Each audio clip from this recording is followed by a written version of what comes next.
You're listening to the 62nd edition of the Bitachon podcast, and Be'ezrat Hashem, the Sefer Bitachon Hashem, which I was missing now for 3 weeks, has been found. Looked for it everywhere in my house, and it was not in my house. Yesterday I got a phone call, just in time to have run out of material to use, because the Sefer that I had was just a small piece in that Sefer. Yesterday I got a phone call, somebody found my Sefer on the paths. See these beautiful paths? Not this path, but a different path. And he had found it, and he wasn't able to take it with him. He had left it in a certain spot on a rock. He told me where to get it. And he said, he obviously saw the title of the Sefer, and he said, your Bitachon helped you.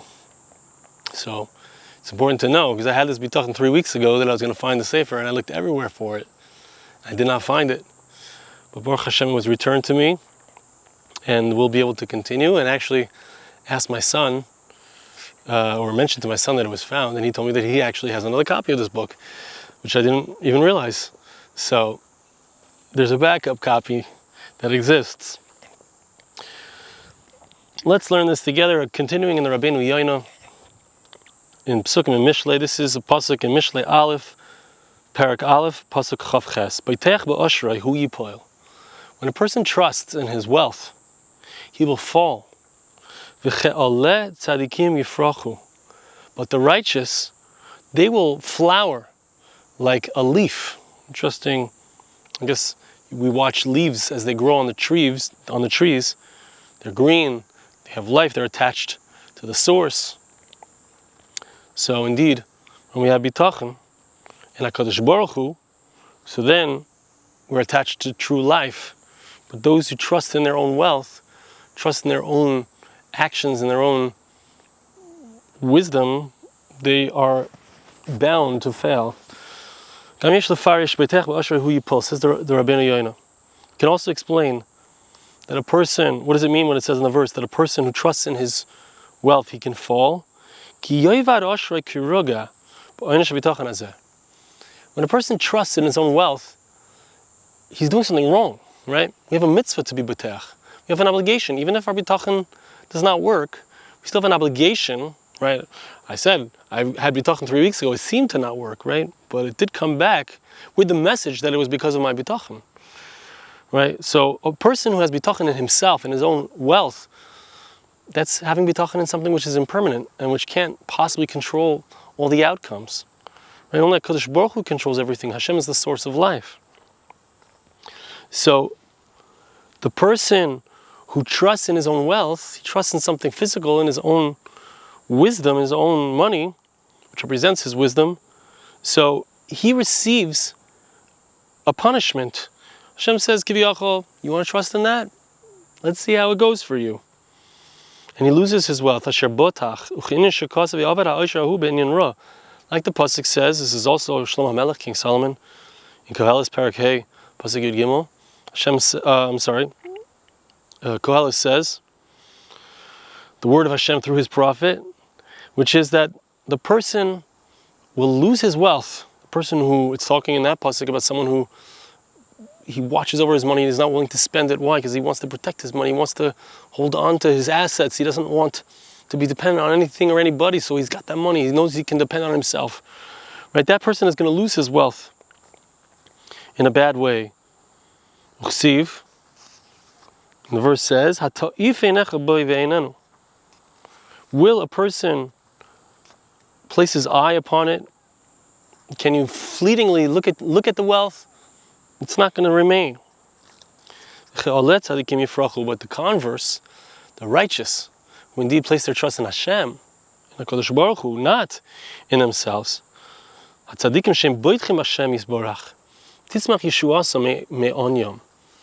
So, very interesting. The very people who trust in Hashem, their Yeshua comes, their salvation from their difficulties, from their oppression, from their poverty, it grows out of their difficulty. Very interesting language, right? The pasuk says, "B'chol tzarasim leitzar," Kadosh Baruch Hu helps us. This is the pasuk I'm looking for. Eis tzari leYaakov umimenu yivosheya. The final verse tells us that there can be difficult times for the people of Israel, for the sons of Jacob. That's us. But from that difficulty comes the salvation.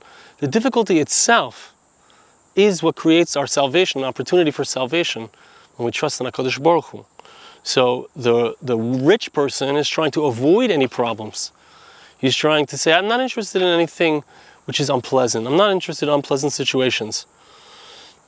And yet, the unpleasant situation, this is what he's saying, and this is what we see in the Psukim, it actually provides an opportunity for salvation through the difficulty, because we don't really deserve to have everything good. Just because I exist doesn't mean that HaKadosh Baruch Hu has to give me anything, right? But through the difficulty, there's a hatzmacha. Titzmach yeshuasim me'onyom. We call tzeroisam kal mehera ke'ola. Right? So it grows out like a leaf. A leaf grows out of the tree. So when a person is attached to the tree, so to speak, which is HaKadosh Baruch Hu, which is the Torah, so then right? It quickly grows out of the fruit. Right? You can actually watch a leaf growing. It takes a very small amount of time. So the Yeshua, the salvation of HaKadosh Baruch Hu, can happen in a moment. A rich person can suddenly and easily fall out of honor, fall out of favor in other people's eyes, because he is overly trusting in his own wealth, in his own his own power.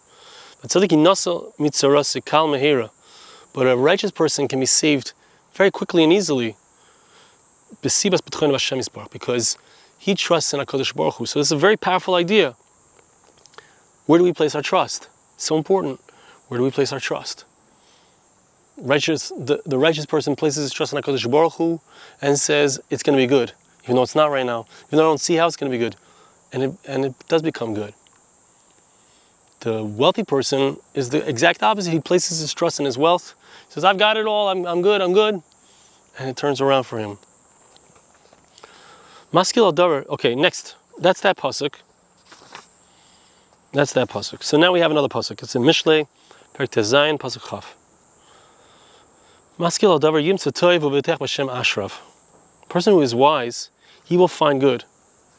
One who trusts in HaKadosh Baruch Hu, praiseworthy is he. He is joyous.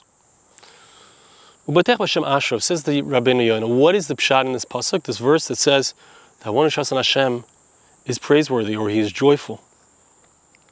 When a person thinks, when he is misboin, he's maskil, he is wise, and he contemplates, what is it that my soul wants to do? What is it that I want to do? If a person recognizes with his mind, with his intellect, this is the approach. This is what Bitachon looks like. I have a recognition.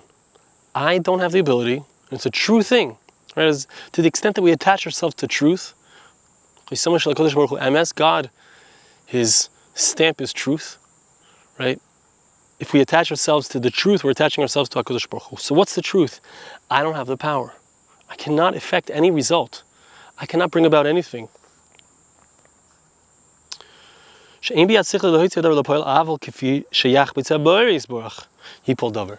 Rather, what is the truth? The truth is that the way that Hashem wants it to come out is how it can come out. He won't place his mind on this matter when he's thinking about it. What's he thinking about? I'm thinking about something I want to succeed at. I want to make a good song. I want to learn well. I want to understand things. I want to understand the Torah. I want to read this sefer and I want to be able to explain it to you. So, what is a person supposed to think? How does a person think about it? How do you approach that? Because I do have to take action. I will be taking action. I am working to provide for my family, right? But HaKadosh Baruch Hu is the one who provides. So, how am I supposed to think about this? So he explains like this. When I think about something, when I'm involved in action, when I'm beginning to take action, I'm thinking about what actions need to be taken, I need to think, what is it that I need to do minimally, or what is it that I need to do, practically, normally? Right? That's what a person needs to do. You need to think about it. But what is the thing, the center of what a person needs to think about? The person needs to focus on his bitachon, because the bitachon, the faith that I have, the assuredness, the confidence that I have in HaKadosh Baruch Hu, that is, besides the fact that it helps and it works, but it's a very high level. It's an important goal to seek. In regards to this verse, it says in the pasuk, that we are to trust in Hashem with all of our heart. We need to take all of our guts and put it into our bitachon in Hashem. Hashem's going to do this for me. Completely believing that. So we need to think about that as we go into any action. Hashem's going to do this for me.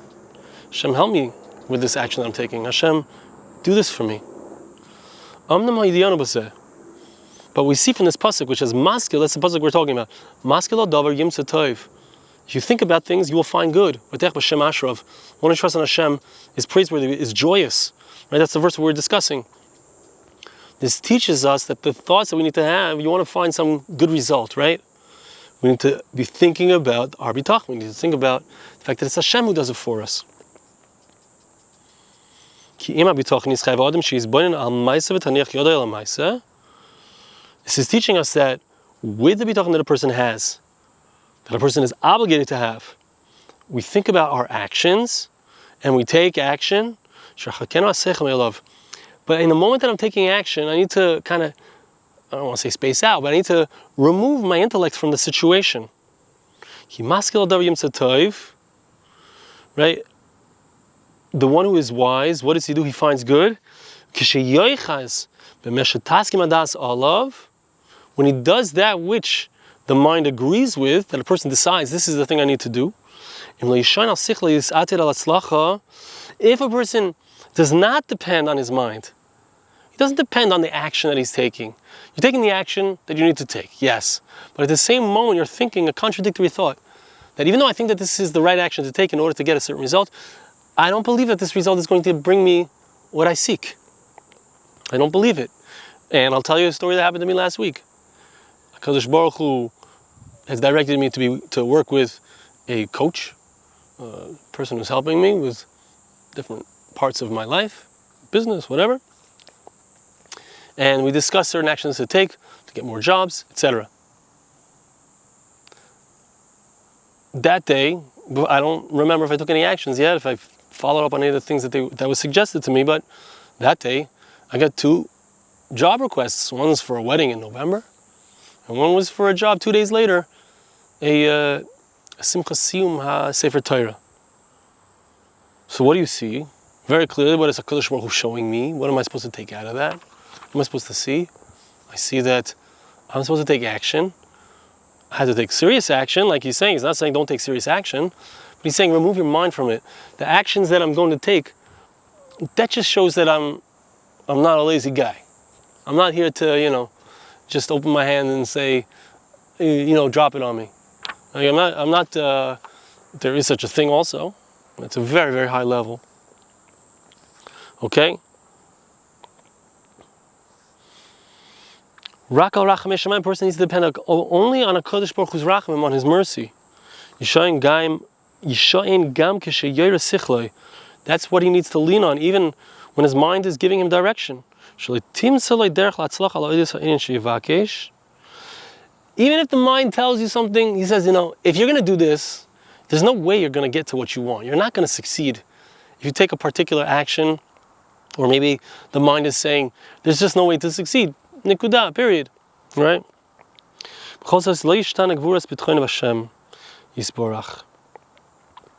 But in that moment where it feels like I'm not going to succeed, or I don't have any way of succeeding with these actions that I'm taking, in that moment, a person cannot let his powerful faith in Hashem, his powerful confidence in HaKadosh Baruch Hu, he can't let it let up for a moment. Hu ha'me'ushar. So that person is going to be joyous.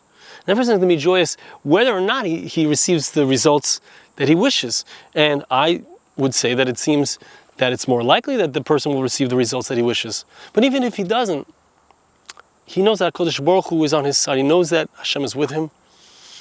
I didn't find my sefer. It took me 3 weeks to find it. I didn't even find it myself. Someone else found it for me. Just like a baskel came down from Shemayim and said, "This is where your book is," in the middle of beautiful Eretz Yisrael, but not exactly the closest place to my house. So that's how it is. That's how it is. That's who's the joyous one who places his faith on Hashem. We'll begin the next section, which is another pasuk. We'll begin the next pasuk. Pasuk in Mishle Yud Ches. Pasuk Yud. Migdal oiz shem Hashem boyarutz tzadik v'niska. The verse says, a powerful tower is the name of God. In it shall the righteous run, v'niskov, and he will become prosperous. V'niskov. So let's read what he says. Migdal oiz shem Hashem. The name of Hashem is a powerful tower, powerful fortress. Yivosha adam in atzara, b'zochav shem Hashem is palo lefonav, kein yorus b'shmai. What does it mean that if a person runs in the name of God, therefore Hashem is going to be a powerful castle protecting him? What does this mean? It means that when a person has a difficulty, is facing off with a difficult situation, he remembers the name of Hashem, he mentions the name of Hashem, he dives in front of Hashem. That's what it means, he's running in God's name. Yoretz hatzadik v'yivtach boy. It means that the righteous one runs with it. He runs with God's name. He trusts in Hashem. He's not afraid of the thing that seems to be a stumbling block for him, the thing that seems to be standing in his way of success. The pasuk says also in Mishlei, chapter 4, verse 12, if you shall run, you will not fall. As an analogy, when a person is running on a path over here, so if you look on the path, so there's trees blocking the path, there's rocks that you could trip over, right? If you're running and you're moving, so if you're not watching carefully where you're going, you could fall. Especially if there's a stumbling block there's something blocking his way. Ordinarily, a person is careful not to go in a certain way until he knows that there's nothing blocking him from going through there. To make sure that there's nothing surrounding or any danger in that location. But the righteous person, so his heart is firm. His heart is trusting in HaKadosh Baruch Hu. That nothing bad is going to happen. If any kind of danger will come to him, he will be saved from it. V'niskov, what does it mean at the end of the pasuk when it says v'niskov? He will be prosperous. He is saved from all difficulty. Like we find elsewhere, also pasuk in Mishlei, Perek Chav Tes, pasuk Chav Hei, that the one who trusts in HaKadosh Baruch Hu is prosperous. He's made prosperous. He's saved. He experiences expansion. Right? The tzara, the difficulty, the word tzara comes from the word tsar, which means constriction. Right? When you get out of constriction, yisugov means everything is expansive. Yan Hashem b'yom tzara yisavgevcha. Okay, Yaakov, right? The pasuk says, right after the difficulty, Hashem answers you, and you get expansion. And it mentions, King Solomon mentions, Shlomo Melech says, that someone who trusts in Hashem is considered righteous. It will be told to him, why is he called tzaddik? Why is he called righteous? Because Bitachon is one of the highest levels when it comes to Yirah, which we spoke about previously. Bitachon is a very high level. It's an awesome madrega. It's an awesome goal to be striving for. Bitachon. How can we trust in HaKadosh Baruch Hu? Again, besides the fact that when we trust in HaKadosh Baruch Hu, of course, we have a better chance of getting that which we seek. We have a better chance of getting saved, salvation. But besides that, we become different people. We fulfill that mitzvah that we're placing, our faith in HaKadosh Baruch Hu. Those are the ideas for today. Thank you so much for listening. We'll see you again next time.